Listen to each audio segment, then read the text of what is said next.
untuk bangsa. Perkenalkan, saya Paki. Saya di sini yang akan menjadi host di podcast episode kali ini.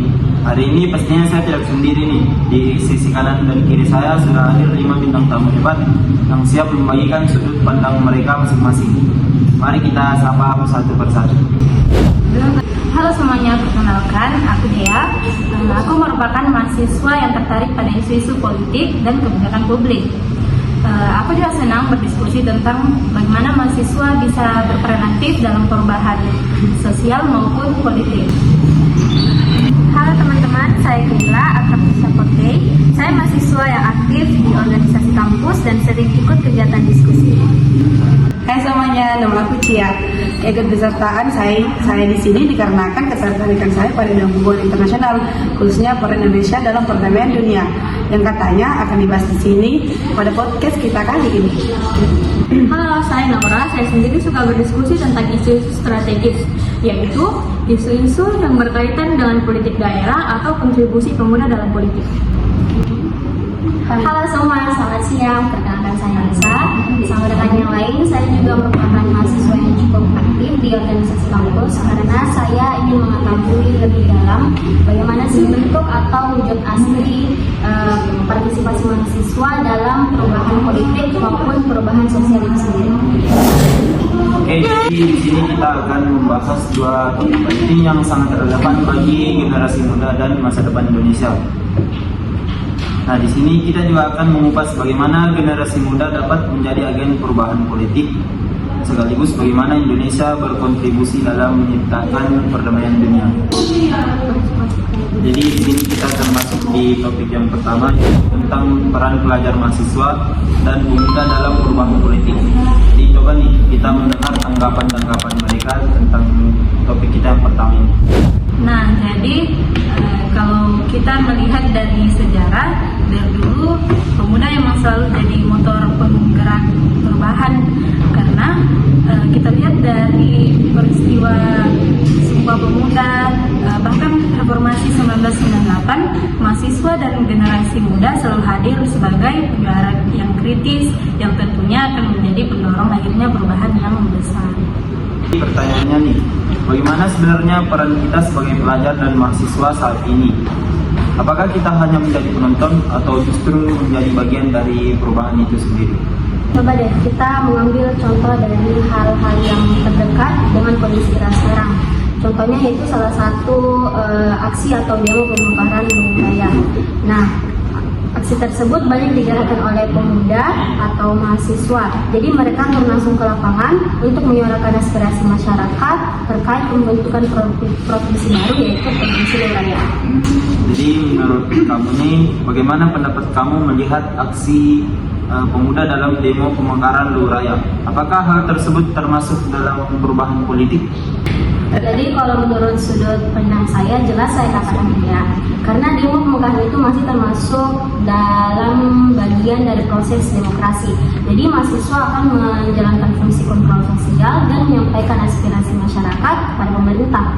Tetapi perlu digarisbawahi, selama hal tersebut dilakukan dengan tertib dan sesuai aturan yang berlaku, nah jadi hal tersebut masih termasuk bentuk aspirasi politik yang terbilang positif. Kalau menurut kamu sendiri nih, Dia, bagaimana pendapat kamu? Aku sendiri sih sangat setuju ya dalam pendapat yang barusan. Mahasiswa itu seharusnya nggak hanya belajar mulu di kampus, belajar teori-teori, tapi kita juga harus terlibat dalam isu daerahnya. Demo pembongkaran Raya menunjukkan bahwa mahasiswa itu harus peduli terhadap pembangunan dan pemerintahan kesejahteraan di wilayahnya sendiri. Namun ya seperti yang dikatakan tadi sama Nisa, selama hal tersebut dilakukan dengan tertib dan sesuai dengan aturan yang berlaku, jadi kita harus tetap mendukung. Menarik juga ya, jadi perubahan politik itu nggak selalu harus mengganti presiden atau sistem, bisa juga lewat isu-isu daerah seperti ini. Sebagai mahasiswa yang aktif di organisasi kampus, bagaimana nih pendapat kamu, Kela? Pandangan kamu atau bagaimana kamu melihat peran mahasiswa sekarang? Jadi seperti yang kita ketahui semua, kalau mahasiswa sekarang itu punya tantangan yang lebih besar karena berada di era digital, benar kan? Di mana-mana informasi jadi lebih cepat tersebar, nggak kayak sebelum-sebelumnya. Jadi mahasiswa atau pemuda sekarang harus lebih kritis lagi dalam memilih informasi dan tidak hanya sekedar ikut-ikutan FOMO buat demo gitu. Demo pemekaran Luhur Raya itu salah satu contoh bahwa mahasiswa bisa menjadi penyumbang suara masyarakat. Tapi di sisi lain, kita juga harus memastikan kita paham betul yang diperjuangkan, bukan hanya sekedar ikutan tren doang. Setuju banget ya. Jadi bukan sekedar turun aksi, tapi juga harus paham substansi. Kalau melihat dampak pada jangka panjang nih, bagaimana sekiranya dampak jangka panjang dari keterlibatan pemuda dalam isu seperti ini? Membahas tentang dampak jangka panjangnya, kita misalkan saja kalau sudah muda, kita sudah terbiasa peduli terhadap kebijakan publik. Jadi nantinya ketika kita masuk ke dalam dunia kerja atau bahkan pemerintahan, kita sudah punya kesadaran politik yang matang. Jadi ini bukan soal pemekaran wilayah di Luhur Raya, tetapi soal membangun budaya partisipasi. Kalau budaya ini terus dijaga, generasi muda nggak akan apatis terhadap isu-isu yang menyangkut masyarakat luas. Izin menambahkan sedikit, terkadang lagi ya, seringkali orang bilang anak muda itu cuma bisa demo. Padahal katanya, kenyataannya itu juga sudah termasuk bentuk kepedulian. Yang penting caranya benar dan tujuannya jelas. Selain itu, mahasiswa juga harus bisa menunjukkan bahwa mereka bukan hanya turun ke jalan, tapi juga mampu berdiskusi, menyusun kajian, dan menawarkan solusi. Jadi aksi yang dilakukan bukan hanya sekedar protes, tapi juga membawa gagasan yang membangun. Saya setuju banget nih sama Naura dan Cia. Justru dari keterlibatan pemuda seperti ini, pemuda ini jadi bisa lebih bertanggung jawab atas pendapatnya sendiri.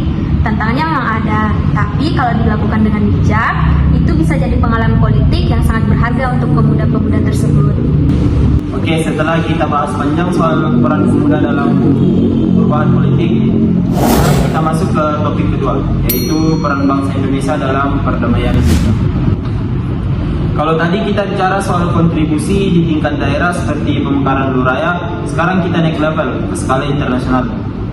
Cia, sebagai mahasiswa yang tertarik dengan isu hubungan internasional, menurut kamu nih, seberapa besar sebenarnya peran Indonesia di dunia? Menurut saya cukup signifikan. Indonesia memang bukan negara adidaya, tapi juga punya posisi strategis. Indonesia juga punya prinsip luar negeri, bebas aktif dan kontribusi yang tidak hanya lewat kata-kata, tapi juga tindakannya yang dipegang internasional. Misalkan baru-baru ini pemerintah Indonesia sedang mempersiapkan untuk mengirim ribuan pasukan perdamaian ke Gaza sebagai bagian kontribusi dan misi kemanusiaan di tengah konflik yang terjadi di sana. Menurut rencana sekitar 1.000 hingga 8.000 TNI akan siap diberangkatkan dalam misi itu. Sebenarnya langkah-langkah itu yang menunjukkan konsistensi Indonesia terhadap prinsip bebas aktif. Tapi di sisi lain, tentu harus dipersiapkan dengan matang, karena mengirim pasukan perdamaian itu bukan hal kecil. Ada risiko keamanan dan juga pertimbangan politik internasional. Jadi penting sekali semuanya dilakukan sesuai mandat resmi dan aturan internasional. Jadi ada sisi kehati-hatian juga ya. Dari yang lain nih, bagaimana menurut kalian tentang isu ini? Ya, kalau dari sudut pandang kemanusiaan, ini langkah yang positif. Indonesia menunjukkan solidaritas terhadap negara yang sedang mengalami konflik. Tapi saya setuju bahwa harus ada transparansi kepada publik supaya masyarakat juga paham tujuan dan batasan dari keterlibatan tersebut. Menurut saya, ini juga bisa jadi contoh bagi generasi muda bahwa Indonesia tidak diam ketika melihat konflik dunia. Tapi kita juga harus tetap mendorong penyelesaian diplomasi, karena perdamaian jangka panjang biasanya lahir dari dialog, bukan hanya intervensi keamanan. Terakhir nih dari kamu, Kila. Kalau saya menyimak dari pendapat teman-teman yang barusan, saya melihat hal tersebut sebagai bentuk tanggung jawab moral Indonesia di kancah internasional. Namun sebenarnya yang tak kalah penting adalah Indonesia memastikan kepentingan nasional untuk tetap terjaga. Jadi antara idealisme perdamaian dan realitas, geopolitik harus tetap seimbang. Jadi poin yang kamu sebutkan memang kuat sih. Indonesia memang punya tanggung jawab moral untuk ikut menjaga perdamaian dunia, tapi tetap harus realistis melihat situasi geopolitik. Wah, tidak terasa pembahasan kita sudah sampai di ujung acara nih. Luar biasa sekali diskusi kita pada hari ini. Jadi dari berbagai pembahasan dan pendapat dari 2 segmen hari ini, kita belajar bahwa perubahan politik di dalam negeri dan perdamaian dunia itu saling berkaitan. Pemuda punya peran penting dalam penyuaraan aspirasi seperti dalam demo pemekaran Luraya. Di sisi lain, Indonesia juga punya tanggung jawab besar dalam menjaga perdamaian global. Semoga obrolan santai pada hari ini bisa jadi pengingat kalau perubahan dan perdamaian itu dimulai dari diri kita sendiri. Terima kasih banyak untuk Dea, Kela, Cia, dan Naura dan Isa untuk diskusi hari ini. Dan tentu saja terima kasih untuk teman-teman yang sudah mendengarkan sampai akhir. Kami pamit undur diri. Tetap kritis, tetap peduli, dan tetap menjadi generasi yang